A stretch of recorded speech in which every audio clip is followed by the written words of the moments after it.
बिस्मिल्लाहिर्रहमानिर्रहीम। अस्सलाम वालेकुम। मैं हूं समीना हनीफ और आप देख रहे हैं लाइफ रियलिटीज़। तो व्यूवर्स, ये मेरा चैनल बेसिकली इसके बनाने का पर्पज़ ये था कि सोसाइटी में उन चीज़ों को एड्रेस करूं जिनके बारे में बहुत कम बात की जाती है या बाज़ की ही नहीं जाती।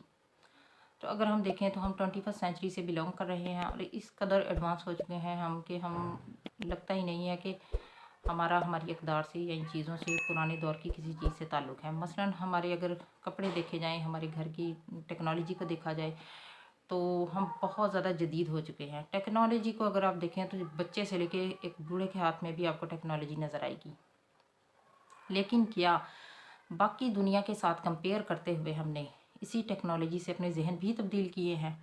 इस बात पे अगर हम गौर करें तो कुछ हद तक तो ठीक है कि हमने इससे फ़ायदे उठाए हैं, लेकिन जहाँ तक हमारी जहनी सोच और हमारी फ़रसुदा रसूमात और रवायात का ताल्लुक़ है तो हमने कभी भी इसके ज़रिए तब्दील करने की कोशिश नहीं की। अगर बाकी दुनिया को देखा जाए तो वो अगर इन सारी चीज़ों को, मनफी सोच को, गलत अफ़कार को और बेहुदा और फ़रसुदा रसूमात को छोड़ सकती है तो हम क्यों नहीं छोड़ सकते? क्या हम पढ़े लिखे नहीं हैं?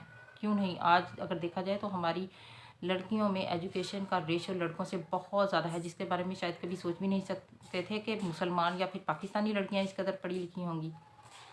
लेकिन जब हम देखते हैं कि हम इस कदर पढ़े लिखे हैं और वेल ड्रेस भी हैं हम, और इस कदर मॉडर्न होने के बावजूद जब हम मुंह खोलते हैं, जब हम बात करते हैं तो इससे हमारी सोच का अंदाज़ा होता है कि हम 21st सेंचुरी से नहीं, शायद अभी भी उस पुराने दौर से ताल्लुक़ रखते हैं जिसमें लोग अपनी उसी सोच की वजह से बहुत से मसाइल का शिकार थे।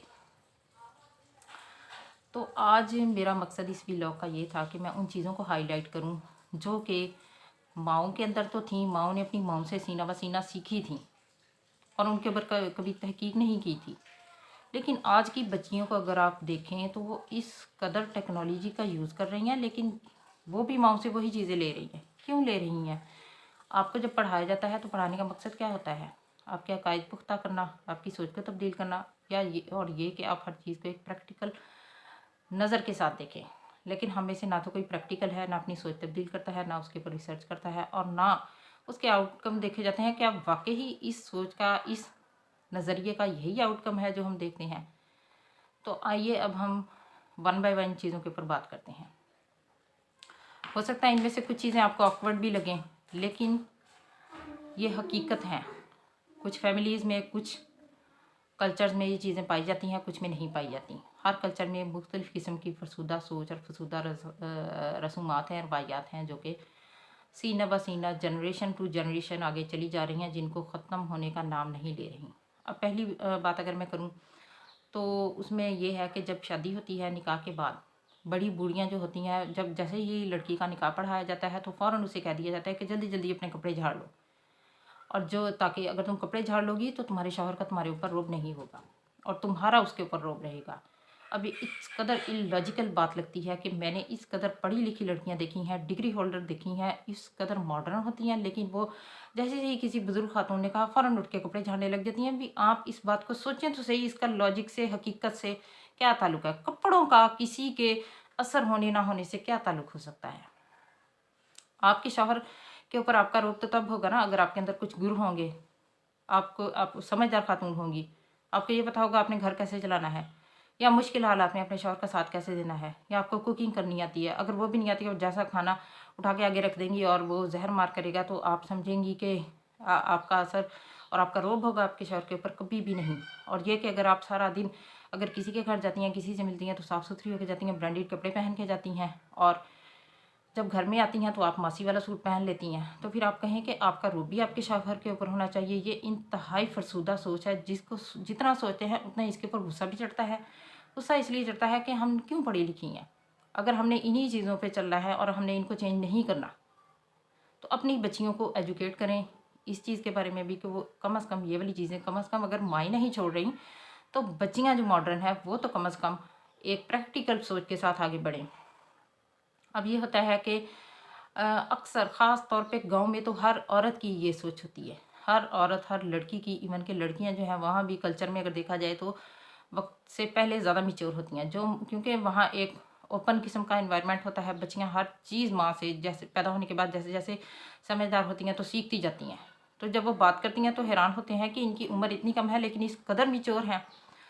अब उस सोसाइटी में और कुछ गाँव गाँव के अलावा शहरों में भी पढ़ी लिखी ख़वातीन में भी यही चीज़ राइज पाई जाती है कि अगर किसी खातून के बच्चे नहीं हैं या बच्चों की डेथ हो जाती है पैदाइश के बाद या पैदाइश से पहले, पोस्ट मैच्योर या प्री मैच्योर किसी तरह भी, तो ये समझा जाता है कि इस खातून का, अब उसको मेडिकली नहीं देखा जाता कि इसके साथ कोई मेडिकल इशू है जिसको ट्रीटमेंट की ज़रूरत है। तो ये समझा जाता है कि अगर इसके साथ ये इशू है तो जो कमारी बच्चियां हैं उनको उस औरत के पास नहीं जाना चाहिए ताकि उस औरत का असर ना पड़े। अब ये किस कदर गलत बात है और इस्लामी जो हमारी एक तालीम है, हमारा एक अकीदा है, उससे बिल्कुल हट के है।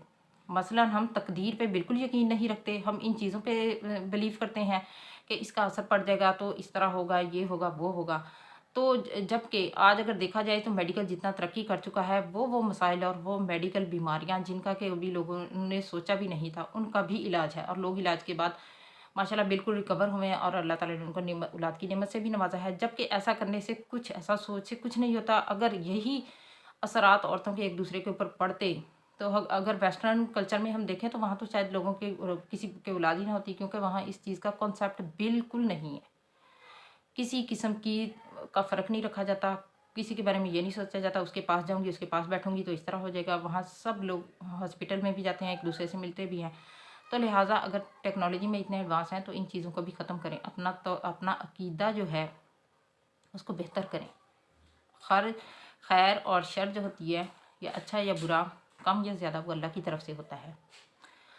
अब जब एक बच्चे की बर्थ होती है तो उसके तकरीबन 3 या 4 माह बाद बच्चे जो कूइंग और क्राइंग इस तरह की आवाज़ें निकालते हैं, मसलन के जैसे जैसे वो बड़ों को देखते हैं तो अपने वो एक्सप्रेस करते हैं अपनी फीलिंग्स, लेकिन वो उनको वर्ड्स बोलने नहीं आते, लेकिन वो अपनी ही ज़ुबान में गूं गां करके अपने माँ बाप के साथ खुशी का इजहार करते हैं, या वो अपनी फीलिंग्स का इजहार करते हैं, या वो कुछ मांग रहे होते हैं।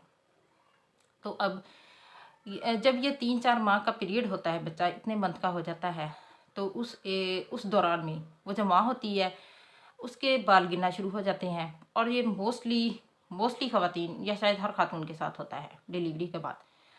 लेकिन हमारे यहाँ क्या सोचा जाता है कि ये इस चीज़ को बच्चों के उसके साथ एसोसिएट कर दिया जाता है, क्योंकि ये पीरियड तकरीबन 3-4 मंथ का होता है, तो इसे कहा जाता है कि बच्चा बोलने की कोशिश करता है जिसकी वजह से माँ के बाल गिरना शुरू हो गए। अब ये किसी समझ और अक्ल में, किसी मंतक में ये बात नहीं आती, और कोई ये नहीं सोचता। इवन कि मैंने इंतहाई पढ़ी लिखी ऐसी लड़कियां जिनसे ये सुना कि ये इस चीज़ को इसके साथ एसोसिएट कर रही हैं। क्यों कर रही हैं? आपको नहीं पता कि मेडिकली अगर देखा जाए तो हार्मोनल चेंजेस होते हैं डिलीवरी के बाद। इस किस्म के हार्मोनल चेंजेस होते हैं जिस्म के अंदर कई किस्म की तोड़ फोड़ होती है, और औरत जो होती है वो बाद में अपने बच्चे को फुल फोकस करती है, उसकी खुराक का ख्याल रखती है, उसके आराम का ख्याल रखती है, जिसकी वजह से औरत के अंदर बहुत सी तब्दीलियाँ होती हैं, जिसकी और अपनी खुराक पूरी ना होने की वजह से कई किस्म की तोड़ फोड़ होती है, और प्रॉपर उसको खुराक ना मिलने की वजह से बहुत किस्म के खुराकी अज्जा हैं जो जिनकी कमी जिस्म में वाक़या होती है। तो जिसकी वजह से हार्मोनल चेंजेस भी होते हैं और औरतों के बाल जो हैं वो गिरना शुरू हो जाते हैं। लिहाजा ना तो हम इस चीज़ की तरफ आते हैं, ना हम अपनी बच्चियों को एजुकेट करते हैं। और इवन कि अगर हम स्कूलों में बच्चों को पढ़ा भी रहे हैं ना, तो सिर्फ पढ़ाते हैं, जबकि प्रैक्टिकली हम अपनी सोच चेंज नहीं करते। जब प्रैक्टिकल की बात आती है तो हम वही अपनी माँ दादियों की बातों पे चले जाते हैं। मेरा मकसद यहाँ अपने आबाओ अजदाद से मुतनफ़र करना नहीं, लेकिन कम अज़ कम इस मनफी सोच को ख़त्म करें। और दूसरा ये कि हर चीज़ को प्रैक्टिकली जज किया करें। आपकी बॉडी में अगर कोई चेंजेस आ रहे हैं तो वो लाजमी किसी मेडिकल इशू की वजह से हैं, ठीक है। तो इस चीज़ को भी हमें बेहतर करने की ज़रूरत है। अब अगर मज़ीद ये कि हम बाज़ औक़ात ये होता है कि ये कि ख़वातीन में मसलन कोई काम कर रही हैं, घी गिर गया है तो घी गिरने को भी नहुसत की अलामत समझा जाता है, या कोई आपका काम ख़राब हो गया है तो कहा जाता है जी फ़लाँ ने देखा था उसकी वजह से ऐसा हुआ है, फ़लाँ हमसाई आई थी उसकी नज़र लग गई है, फ़लाँ ने मुझसे ये बात की थी, फ़लाँ ने मेरी चीज़ देख ली थी इस वजह से हुआ है। तो इन चीज़ों में से बाहर निकलें खुदारा और अपनी सोच को बेहतर बनाएं, क्योंकि जैसा आप अल्लाह ताला से गुमान करते हैं आपके साथ वही होता है। अगर आप अच्छी सोच रखेंगी तो आपके साथ अच्छा होगा, और अगर आप गलत सोच रखेंगी, मनफी रवैये अपनाएंगी, अपने बच्चों को भी मनफी की तरफ लेके जाएंगी, तो आपकी ज़िंदगी उतनी ही ज़्यादा आपके लिए मुश्किल का बायस बनेगी, उतनी ज़्यादा सख्त हो जाएगी आपकी ज़िंदगी। क्योंकि मैंने अपनी लाइफ में ऐसी ख़वातीन और ऐसे लोगों को देखा है कि इंतहाई तोहम परस्त होते हैं, हर बात को वहमी नज़र से देखते हैं, हर बात को, और उनकी ज़िंदगियाँ मुश्किलात से भरी होती हैं, क्योंकि उनका तकदीर पे ईमान नहीं होता, हर चीज़ का एक गलत रिजल्ट निकालते हैं। लिहाजा अपनी सोच बेहतर करें, अपने बच्चों की सोच बेहतर करें, ताकि माशरे में मुस्बत रवैये परवान चढ़ सकें और हमारी ज़िंदगियाँ आसान हों, हमारी ज़िंदगियाँ आसान हों, हमारे बच्चों की आसान हों, और तकदीर पे अपना यकीन पुख्ता बनाएं। जैसा कि एक हदीस है जिसका मफ़हूम है, रसूलुल्लाह सल्लल्लाहु अलैहि वसल्लम ने फरमाया कि जब तुम्हारे साथ कुछ गलत हो तो ये मत सोचो कि अगर मैं ऐसा करता तो ऐसा होता, और अगर ऐसा ना करता तो ऐसा ना होता। लिहाजा जो कुछ भी होता है अल्लाह ताला की तरफ से होता है, और कुछ हमारे अपने कामों की वजह से होता है, और जो कुछ भी हमारे इश्यूज़ हैं हमारी बॉडी में है या मेडिकल है, उनको डॉक्टर से कंसल्ट लाजमी करें और अपनी सोच को बेहतर करें, और एक अच्छे और मुफीद शहरी, ना सिर्फ शहरी बल्कि एक मुसलमान साबित हों, क्योंकि ये हमारी इस्लामी तालीमात के टोटल खिलाफ है ये सोच। इस सोच को ख़त्म करें, इस उम्मीद के साथ कि आप इसके ऊपर बॉदर करेंगी और अपनी सोच को बेहतर बनाने की कोशिश करेंगी। तो इजाज़त दीजिए, अल्लाह हाफ़िज़।